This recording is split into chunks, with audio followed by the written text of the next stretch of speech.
السلام علیکم ورحمۃ اللہ وبرکاتہ۔ زکوٰۃ کے مسائل سمجھیے آسانی سے کہ ہم زکوٰۃ کے جو مسائل ہیں وہ آسان سے کیسے سمجھ سکتے ہیں۔ زکوٰۃ کے جو نصاب لیا جاتا ہے وہ 4 چیزوں سے لیا جاتا ہے۔ نمبر 1 سونا، نمبر 2 چاندی، نمبر 3 پیسہ، نمبر 4 مال تجارت۔ سونا اگر آپ کے پاس رکھا ہو، چاہے آپ استعمال کرتے ہو، کسی بھی طرح آپ کے پاس رکھا ہو، وہ نصاب میں شمار ہوگا۔ اور چاندی اور پیسہ چاہے کسی بھی طرح کا ہو آپ کے پاس پیسہ، وہ نصاب میں شمار ہوگا۔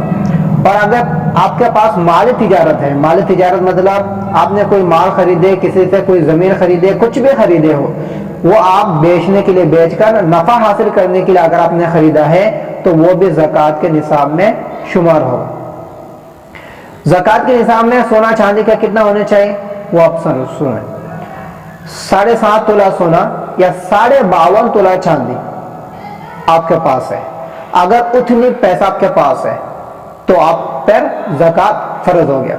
اور اگر وہ جو آپ کے پاس پیسہ ہے وہ اگر سال گزر گیا، سال گزرنے کے بعد ہی آپ پر زکوٰۃ فرض ہوتا ہے۔ اگر آپ کے پاس بہت زیادہ پیسہ ہے، اگر آپ کے پاس پیسہ زیادہ ہے لیکن آپ زکوٰۃ ایک ساتھ میں ادا نہیں کر پا رہے ہو، زیادہ تر لوگ جو ہے رمضان کے مہینے میں ہی زکوٰۃ ادا کرتے ہیں۔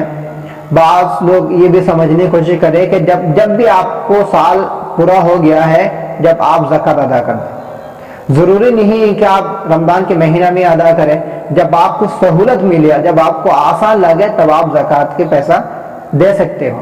اور اگر آپ کے پاس زکوٰۃ پیسہ ہے، آپ ایک بار میں نہیں دے پا رہے ہو، تو آپ ایسا کریں کہ اس مہینہ میں کچھ دے دیا، دوسرے مہینے میں کچھ دیا، تیسرے مہینہ کچھ دے دیا۔ اس طریقہ سے بھی آپ زکوٰۃ کے جو پیسہ ہے وہ ادا کر سکتے ہو۔ زکوٰۃ کے پیسہ اپنے رشتہ داروں میں دینے کی کوشش کریں، اپنے پڑوسیوں میں دینے کی کوشش کریں جو ضرورت مند ہے۔ اور اگر آپ کو مسئلہ میں سمجھ میں نہیں آیا، کوئی بات رہ گیا ہو جو آپ کو سمجھ میں نہیں آیا ہو، تو آپ ہمیں نیچے کمنٹ کر کے پوچھیں، انشاءاللہ آپ کو سوال کا جواب دیا جائے گا۔ السلام علیکم ورحمۃ اللہ وبرکاتہ۔